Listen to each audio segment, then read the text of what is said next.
plan and the characteristics of the site, given the history that I have in evaluating what constitutes a variance, it's the land itself, not financial hardship, not the fact that the structure is located in a place that was not desirable. So if we wanted to find a way to support this, then we would have to make findings that allow for me to build a decision that, in my mind, is defensible. And I would have to think about what that looks like. And then on the second document, the map, which is part of Exhibit 1, it shows Parcel 2 located in between Parcel 1 and Parcel B, which is not a part of it. And so I was intentional in asking if other homes in the vicinity had been rezoned to allow for their presence, and the answer was no. So that goes back to my argument that if we rezone this parcel, which could, another developer could make an argument if they wanted to come in that we granted an exception to rezone a parcel, and so now they would make that finding that it exists in that area, and it was an exception that didn't meet the standard for the variance. That's just my interpretation. However, in looking at the map of this, I can find support for putting a secondary structure on that 0.747 acre parcel, because it would be difficult either to farm the mint or the alfalfa, and it's fallow ground. And so where I'm going is I don't want to penalize an applicant who applied in good faith for a secondary permit, but I don't want to penalize someone because there might have been some process, and I'm not being critical. That's not my desire either, because I think our staff does a good job. I think there's a gap that exists, and I haven't identified. That's where I'm interested in your perspective on how to meet the request for a secondary residence without violating or changing the zoning, which is not commensurate with the comprehensive plan.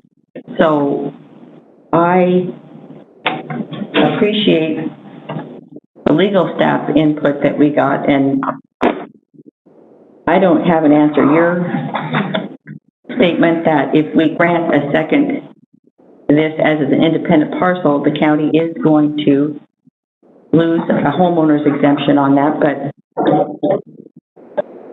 that's where I'm stuck.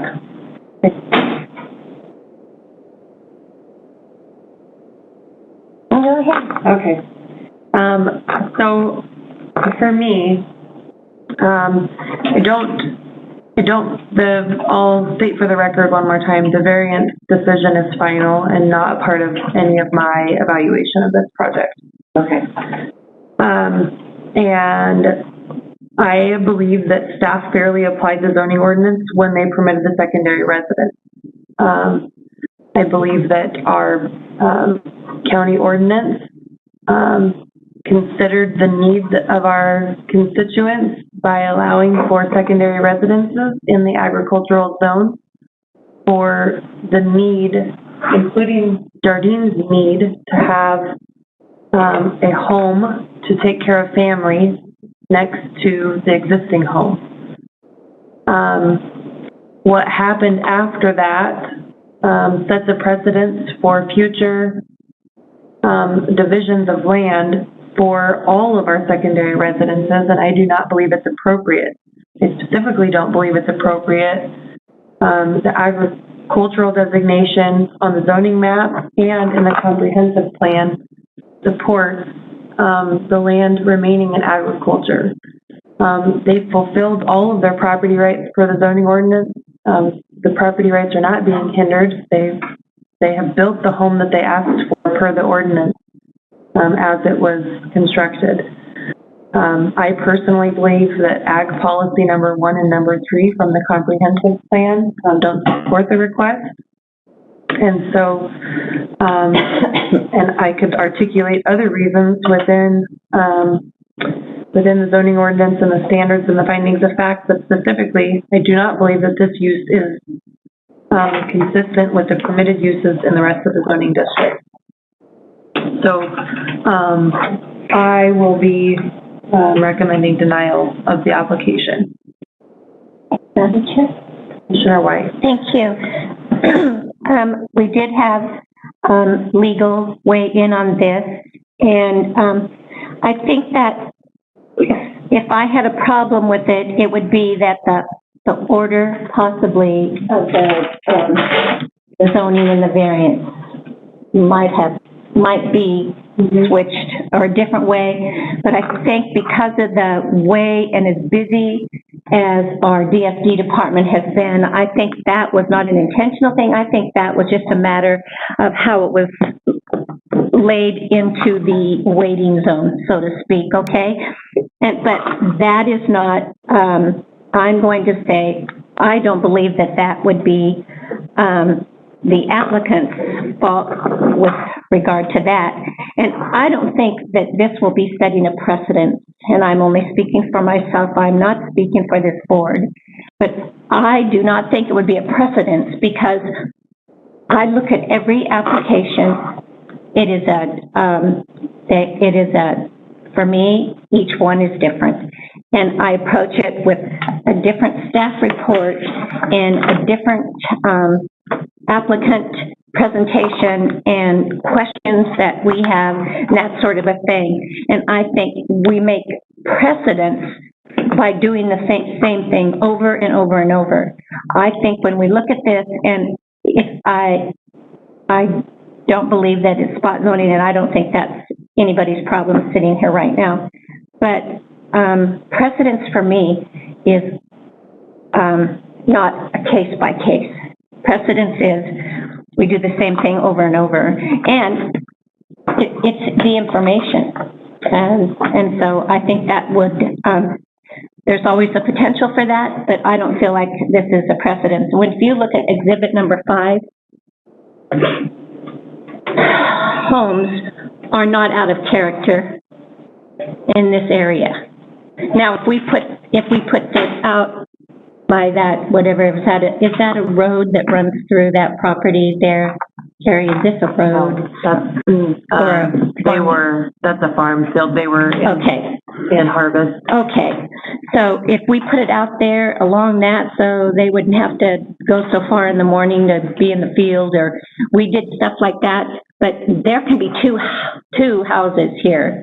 It's the zoning thing, and that they can have 2 houses.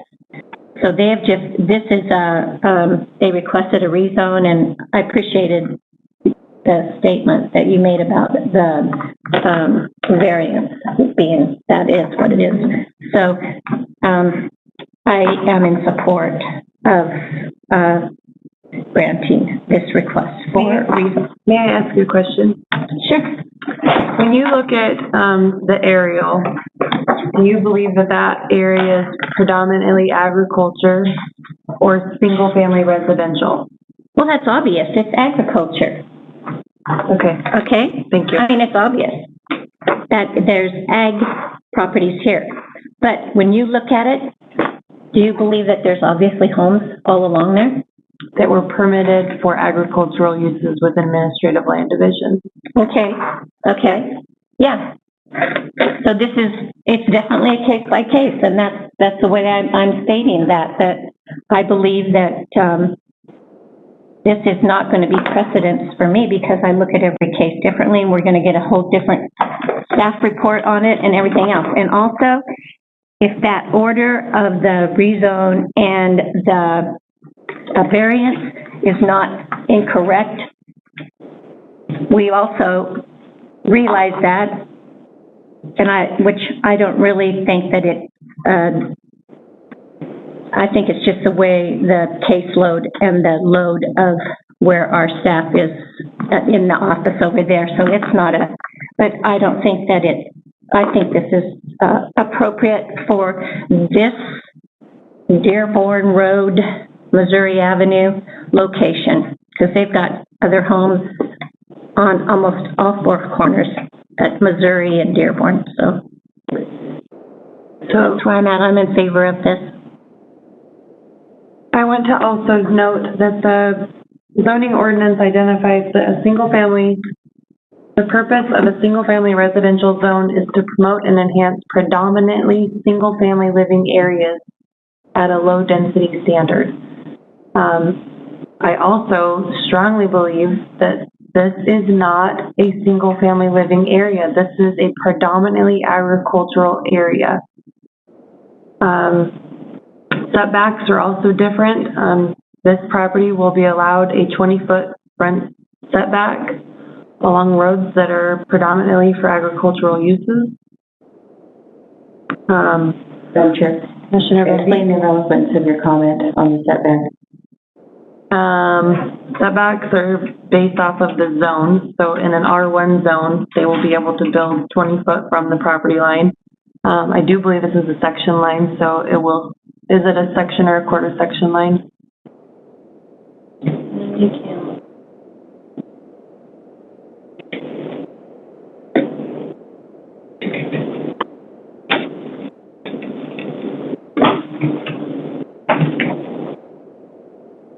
I also believe that code enforcement could become an issue. There are more restrictive animal requirements in an R zone versus an ag zone.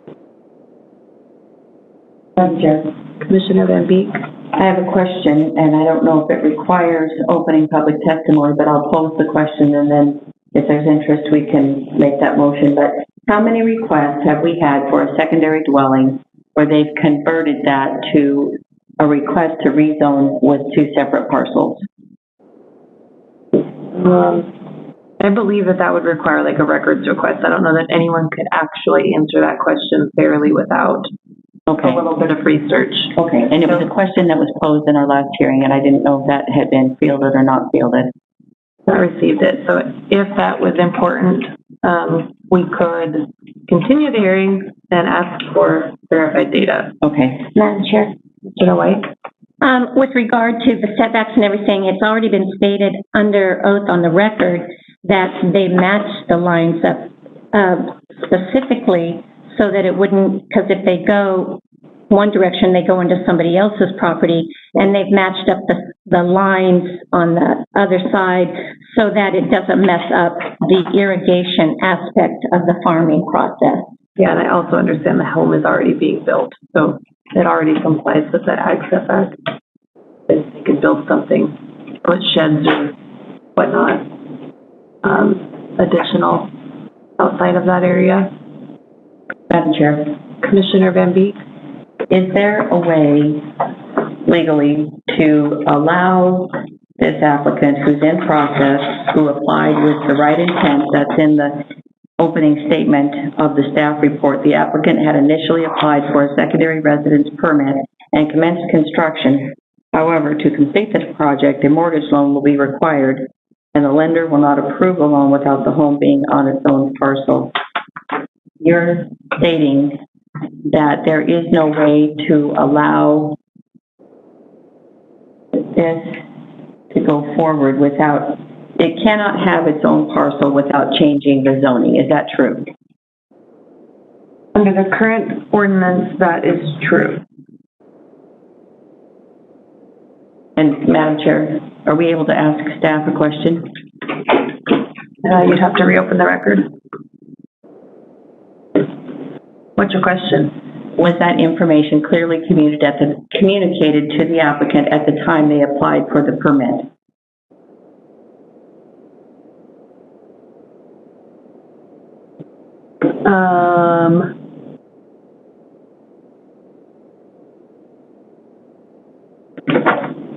We can ask staff. It would have had to have been a condition of approval or conveyed. I think that we did ask Jennifer when the record was open if that happened, and Jennifer said that she was not able to confirm what was said when they applied. There, I do remember that portion of it. Thank you. Madam Chair. Commissioner Van Beek? Given your background in planning and zoning, is there any way that you can find findings that would support this legally on the record?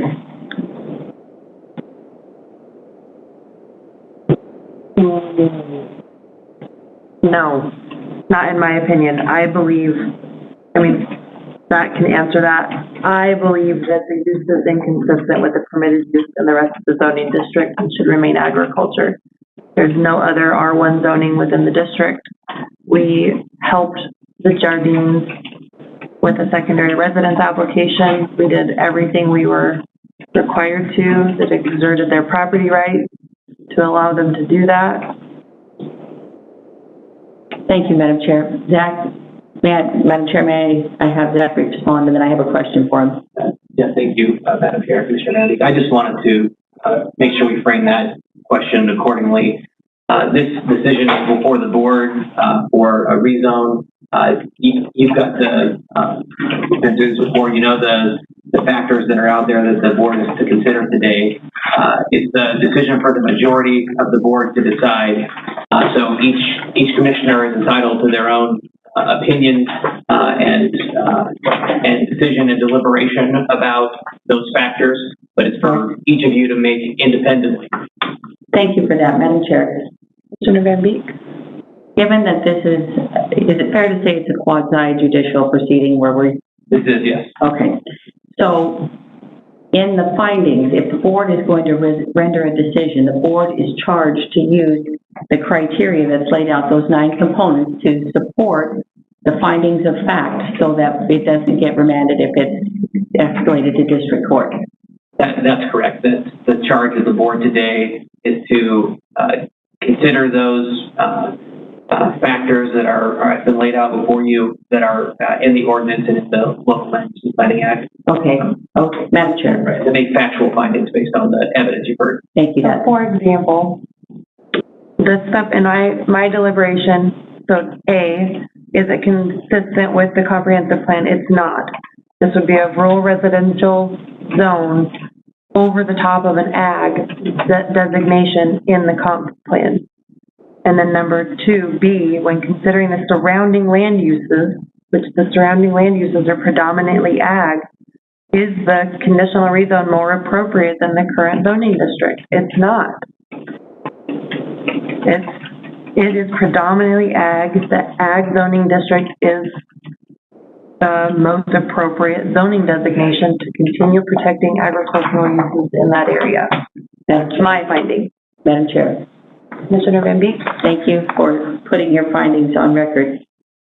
I'm interested in what we're given as criteria for fact-finding and conclusions of law, what Commissioner White's basis for an approval, how she's citing her findings of approval.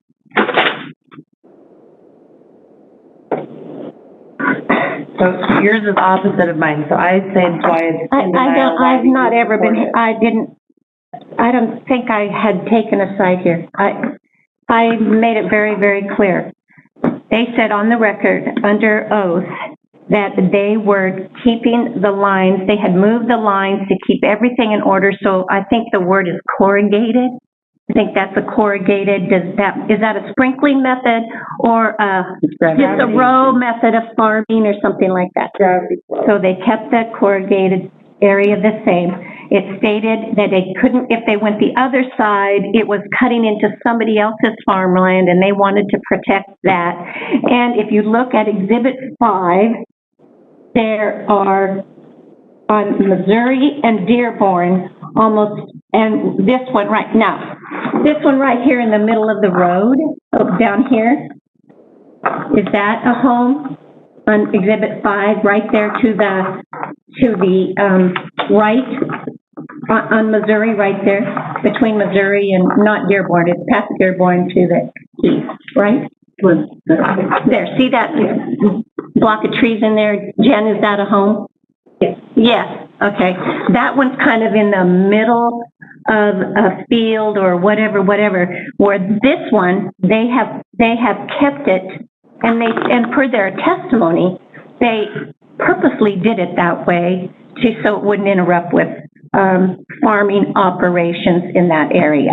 Now, like I said, yes, it will be zoned R1, but if it had possibly, if there was a different situation on things, it would have the variance would have come after we would have done this, and then they would have had to have done that, but we wouldn't have done it. But that's not the applicant's fault, the way that this has turned out. But I do not believe that it is out of character. Look at, I mean, that one lot there that you said we couldn't use, it's not part of it. Is it B? Was it B? Right next to, right south of the new? No? Okay. But can you agree that it's not consistent with the comprehensive plan? It's zoned it's shown as agricultural on the comprehensive plan. I don't know what I'm being asked to say. Am I being asked to say that, I mean, I don't. Madam Chair, I want to redirect the question. Let me finish here, just a second. It's not consistent with this ag field, but it's put in to protect the way that it is applied for, and what their testimony is on the record is to protect the farming of it, and they're owners of the property. It's their farm ground that they are putting this on. It's not like that house is going to go over 6 feet and take out the neighbor's farming. It's their own property there, and they have designed it to protect the operation farming they have going there. So it works for me. Okay. I guess that answered it. Yes. Madam Chair, I'm going to try to redirect the question. And so if we look at, it's Exhibit 1, it's the staff report, it's the 9 criteria, and I hear your argument in favor of, but can you make a finding based on one of the 9 criteria, and you'd actually have to probably come up with 3 out of the 9 in order to overcome the 2 that the chair has articulated? Madam Chair, Commissioner, there's no, the findings are not dependent on a numerical value. It's a factual finding. If one of those factors outweighed all the others as consistent for the board, that could be something you rely on with a factual basis. You could say personal property rights within the ag zone are important to us. That's part of the comprehensive plan. That's what we're relying on. Okay. So thank you for that. I appreciate that. So Commissioner White, then can you cite then on the criteria that we do use for that? Because the section lines, and while they're a great argument, I guess what I've heard is that we use the findings of facts and conclusions of law based on the 9 criteria to make the argument for or against. So that's, I guess. So Commissioner White, you could just support what the staff provided as in support of the comp plan. It's compatible. As far as I'm concerned, it's one family, it's 2 residences, it's compatible. On that intersection right there, it's compatible. That's my... So her finding would include what was already written. Mine would be that it doesn't support, and then I identified... Well, you're kind of speaking for me, and I'm not going to speak for you because I really like yours. But I don't agree with you. There you go. Okay. Well, but I'm just trying to help you get that you find that it meets the comp plan, and the ideas that the staff outlined are very supportive of the request, as even Zach noted. So it supports the request in your eyes. Yes, it does. It supports the request. But I really appreciated your view on it. Madam Chair, I really appreciate it. Thank you. Anything else? No. Leslie? And thank you. And I really am not here to torture people with the findings. It's just this is convoluted. And so I'm an external processor. Yeah. I have to get all the information kind of around the table because honestly, here's what I want to do. I want to grant this based on an emotional appeal because the applicant is in need. I can't make a finding for that.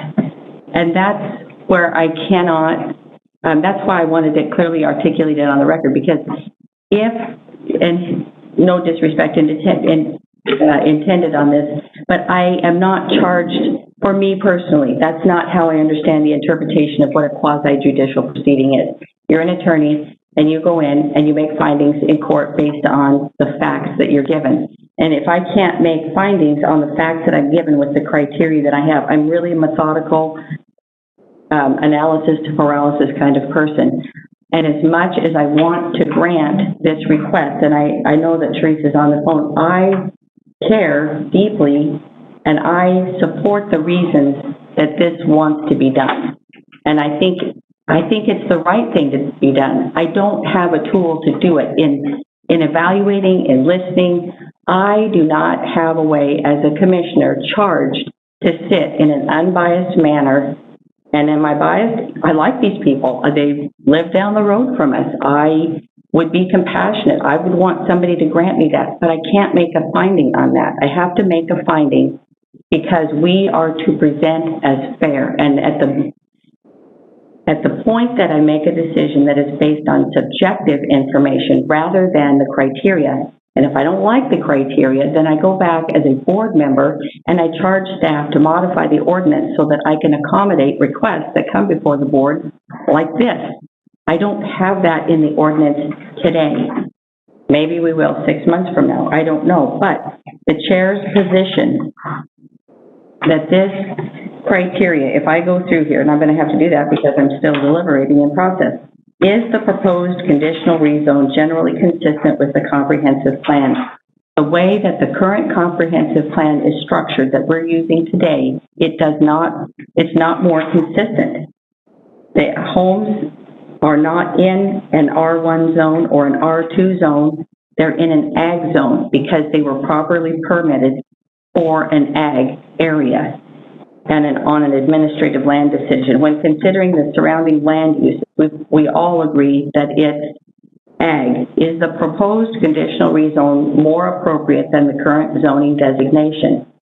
And it's not. And at the moment that we allow a non-conforming change to that zone, it does jeopardize some of that large-scale agricultural farming. And our commitment is that today we're protecting that because it's been zoned in a certain classification. Is the rezone compatible with surrounding land uses? The 1 mile radius map, what exhibit is that? That's on exhibit 7.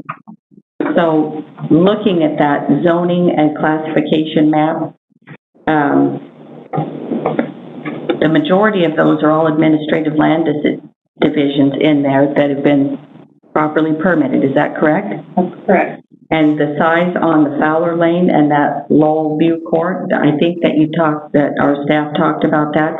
I don't remember, but those parcels, just eyeballing that, look like an R2 designation or greater, that the acreage of that would be bigger than the 0.747 acres being requested. Exhibit 12, you'll see the lot classification map, which is color-coded by size.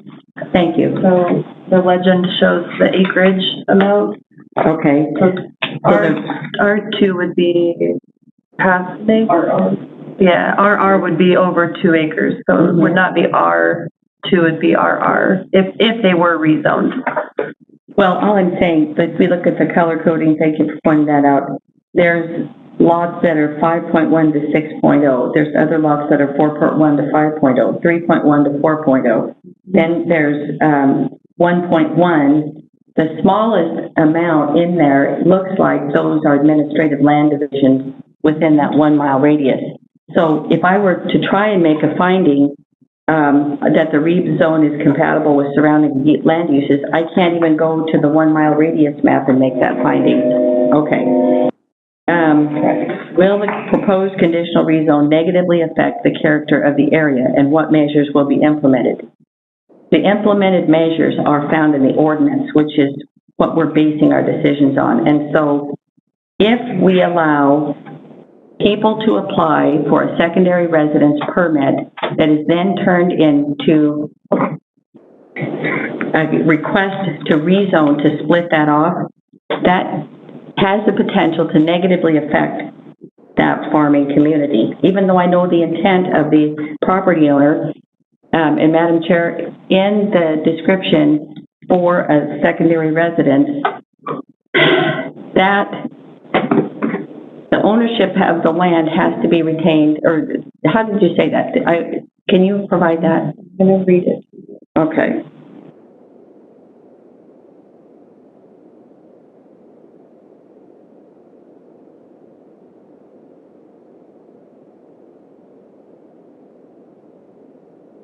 Trish, not in the use standards, it's in the definition, correct? Secondary residence.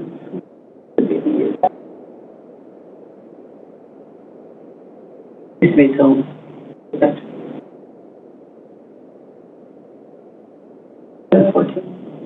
Secondary residence, the definition of it is a dwelling other than a temporary residence that is detached from the primary residence. Then, under the use standards,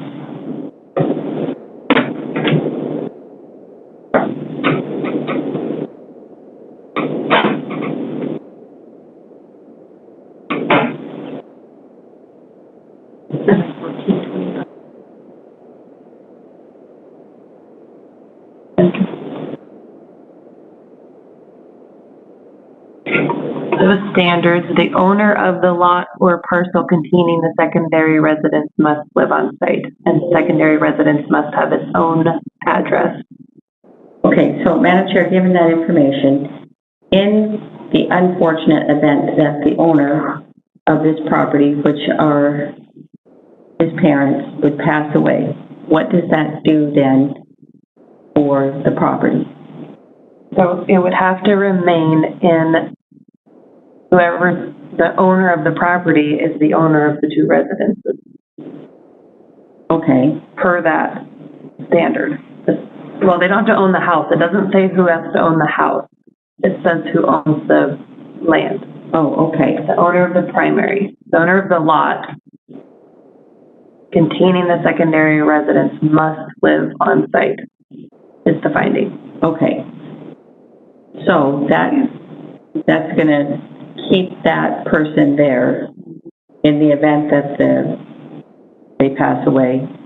And what I heard you say, I think, is at such time, if this area develops, if the comprehensive plan changes to include residential development here, then a rezone would be appropriate at that time, which could split that parcel off with either a short plat or, depending on the lot size, something. Right. Okay. Thank you. Will adequate facilities and services, including sewer, water, drainage, irrigation, and utilities, be provided to accommodate that proposed rezone? On a piece of property less than 1 acre, Zach, I'm asking the question, is there an assumption on smaller lot sizes, less than 1 acre, that city services will be provided to service that lot, yes or no? No. Okay, thank you for that. So this has adequate, so that finding can be made there. Yep. Does the proposed conditional rezone require road improvements in order to provide adequate access to and from the subject property to minimize undue interference with existing? And I think you could make a finding there that this doesn't impact future traffic patterns. Correct. Does legal access to the subject property for the rezone exist or will exist at the time of the thing? I think you could make a finding there. Correct. Will the rezone amendment impact the essential public services and facilities such as schools, fire? And I think you could make a finding there. Right. Positive. Correct. So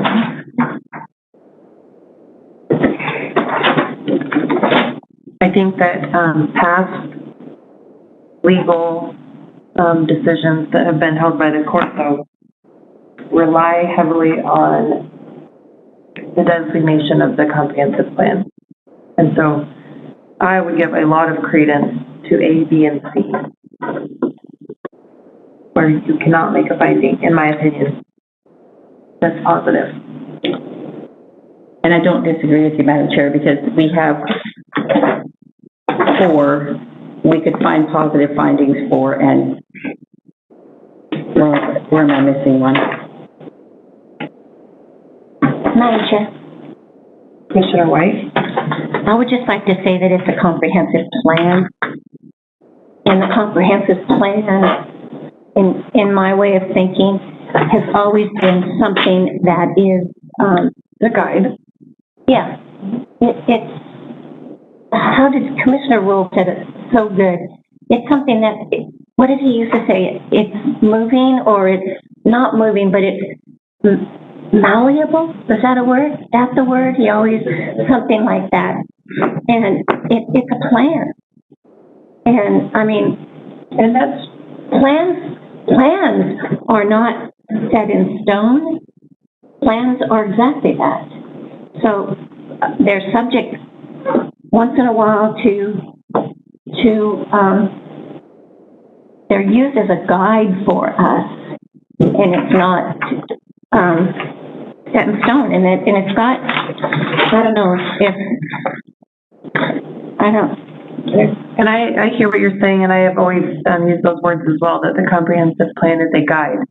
However, the county is charged to have a guide and to, when considering rezone requests, to consider that guide. And there's case law as early as the 2000s that support from our state judges that there are certain zone changes that can fall outside of that comp plan and certain ones that cannot. And it's really based off of if it is in accordance with the comp plan, then a spot zone outside of that area is compatible. If it's not, then there's case law that supports denial of applications. Madam Chair, when you look at the ones, the last few ones that Commissioner Van Beek read, all have to do with life safety. Mm-hmm. The roads are fine. The services can get there, that sort of a thing. What was the other one? Whatever. And road improvements. I might have said that one or something. If that's the life safety thing.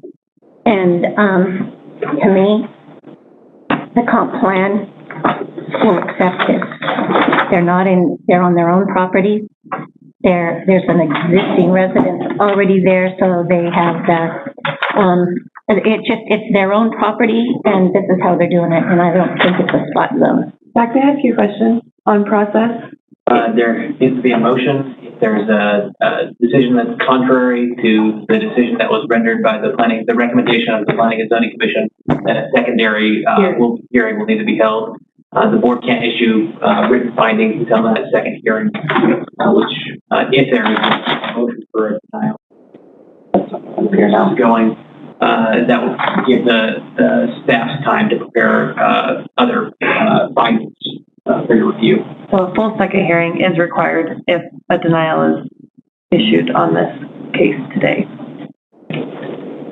Or if it's approved, then we can move forward with the findings as written by staff, and we can move on.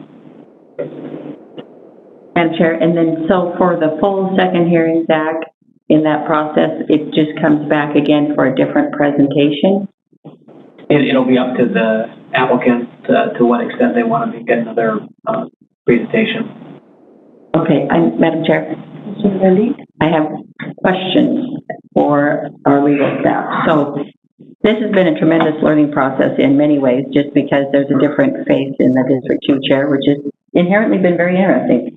So Zach, I would like to ask you, and I know the answer to these questions, but I need to say them because that's how I'm going to process the information.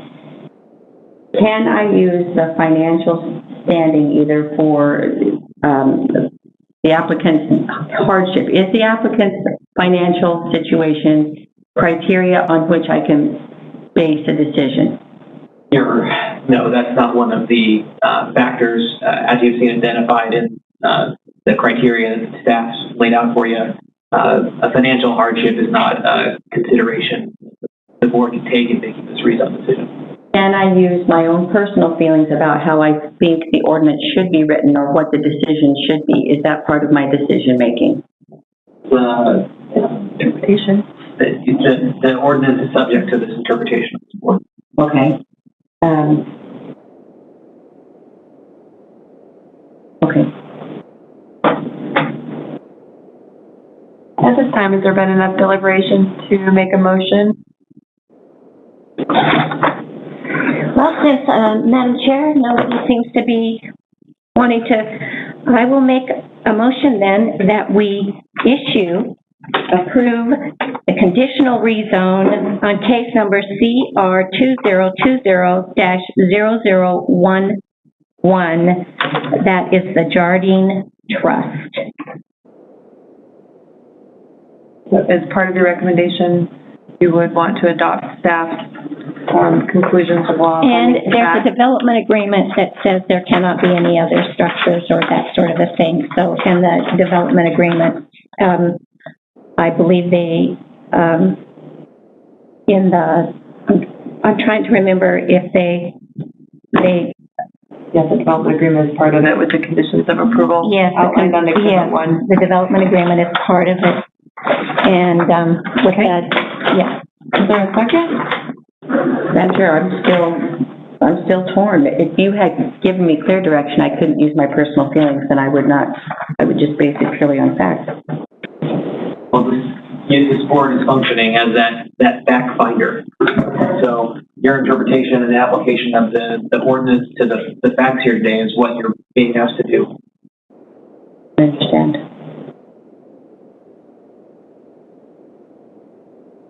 Okay. Motion dies on a lack of a second. Is there a new motion? I would make a motion. Can I do that? Absolutely. To deny the conditional rezone, to have the findings of facts and conclusions of law modified that support a denial of this application as rendered in our deliberations, specifically related to section 070607-7A, A, B, and C, and D. To have those changed that support a request for denial and not accept the development agreement. Did I miss anything?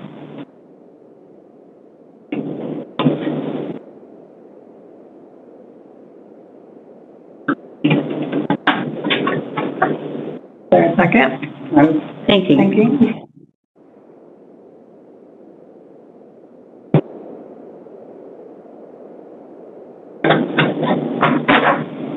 Madam Chair, I apologize. I am struggling because I like this applicant and I want to make a decision based on the difficult position that I find them placed in and what I would want someone to do for me. I'm unable to find support in the order of decision that it complies with county laws and ordinances and rules. And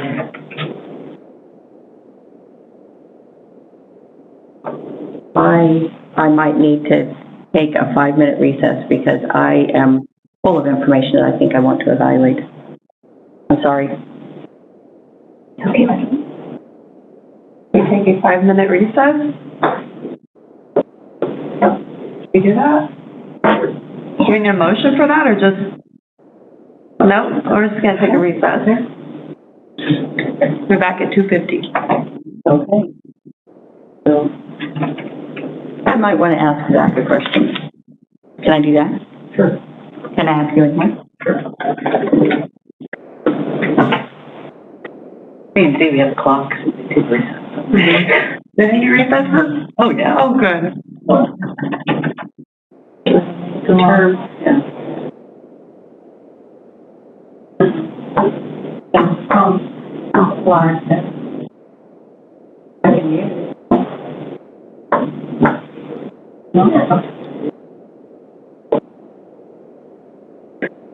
This job is hard. This job is hard. It is. Is this our last thing for today? Oh, just think. Oh, during the clerk. month of, huh? The clerk, I think, was gonna come and answer a question, I hope, under administrative. Oh, yeah. Earlier this week, I counted up here meeting without any next week. We were at 90. 90. How many did you guys have That's 3 times. Is it? Yes. Oh my gosh, good morning. And then each thing requires, there's some sort of 14 follow-up. There's, you leave here, you get to your desk, and then there's supposed to do this. I know, there's so much. In case you were wondering. So I don't know how many more than 90, I need to go in and recount, because Terry was busy adding things. Yeah, gosh. And February is a short month. February is a short month. No, they're everywhere. Mm-hmm.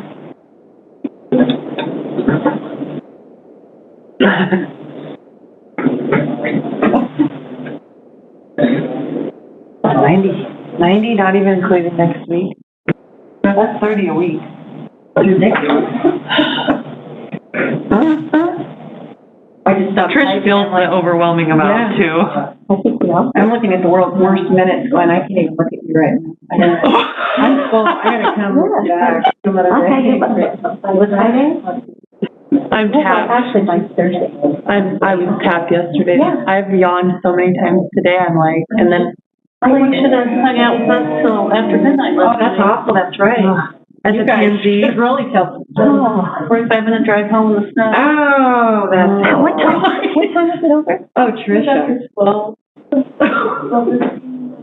Is she so kind to let us sit over here and drive? I know. I was home in bed when I was driving. Double latte and Oh. zip fizz. Zip fizz. That's my love language, Trish. That is? Yes. Orange cream. Just give me a zip fizz. What is? Energy. Oh. Yeah, orange cream is. Oh, the regular orange, yeah. Orange cream and black cherry and fruit punch are on my Amazon subscribe and save. Not with a heart condition. I can have 3 a day, which is zip fizz is I think 3 cups of coffee. You have 2? No, you're only supposed to have 2 zip fizz. Oh, I have 3. Do you like coffee? I have 2 on a really good day and 3 on a bad day. You like coffee? No. Oh, you don't. I was going to say, go have, Starbucks will only give you that size of a nitro. Yeah. Because that is a full entire day of caffeine. And it works, trust me. That's like a IV of, Your mom, I just heard you say you just got a good mom update? It's been a bad mom day, sorry. Oh. But I got a little better update. Okay. You told me she was doing, had a good. Back in the hospital, back in ICU. To go? What am I gonna do? I can't go. Far away. My entire family's quarantined anyway now. Oh. Oh, Yeah. dear. Why? COVID. I'm sorry. Both are sick, so. Oh, that's all. That's a lot. That's big time. No, I can't even go to her house. Oh, you got a great sweater. Keep going, Mom. That made her feel better. It's like a blanket. Yeah. Oh, I don't have a mask. Good luck. TJ? He's like, what's happening? Just put your sleeves over your hands, that's what you do. Oh, man. Oh, Well, sorry. what you gonna do? That's rough. Rough. That's what I I said. gotta get the stuff to Joe this afternoon. Focus after this. It's still on my to-do list. Gotta get that done. Once Joe tells me it's okay. Trust me, I wanna, I was in DC, and it's none of my business, but if we're all gonna take a straw vote here.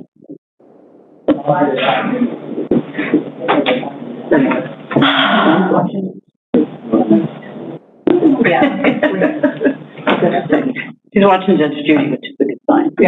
Oh. I like Judge Judy.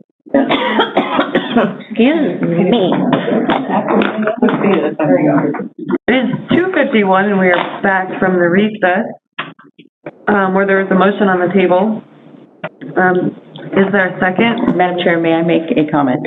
Yes, Commissioner Van Beek. Okay, and again, it's no secret I am struggling with this, but as I went through and reviewed my analysis of each one of these criteria that we're giving to evaluate, I asked what that looks like, and what I heard help me if I did not hear this correctly, that I have to be able to make a positive finding for each one of these for a decision that I make.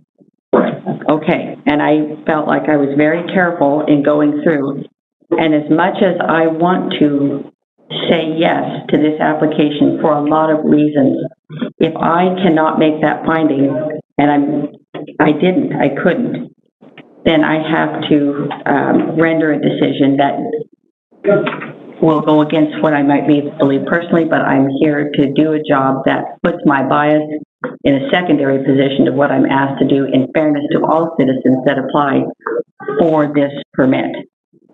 Second. Well said, Commissioner Van Beek. There is a motion and a second on the table. All those in favor say aye. Aye. Aye. Any opposed? Aye. Motion passes with 2 in favor and 1 opposed. So, process-wise, we will reschedule the second hearing. Provide hearing notice. Okay. You will take care of the schedule, okay? 2:53, and that concludes this meeting.